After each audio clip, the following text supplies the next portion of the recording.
แม่มาไหน ทุกคนเลยสาวเผาตะอ้อยซอยซีนงัวเฮ็ดอยู่ก็กินสาวเมืองนอกตอนฮับบ่าวเซโปนซื้อซีนงัวมาให้กินเลยเนาะมีแต่คนงามๆจบๆงามๆสาวโสดทั้งนั้นเลยทุกคนเลย เพื่อนน้องนะบ่มีหยังกินมีแต่ไอ้ซื้อเอง มีแต่น้องบ่ มีแต่น้องทา อืม อาหารนะบ่มี โสดเบิดทั้งสองคน100% 100% มีไผโสด200อยู่บ่ 200นะบ่มีมีแต่100มีแต่100เนาะ แม่นมีแต่เบิดอะตือลอย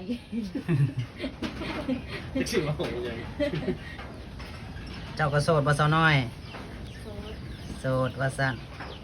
โสดสนิทใครอยากจีบก็จีบได้สกิดมาได้เพิ่นว่าฝ่าวได้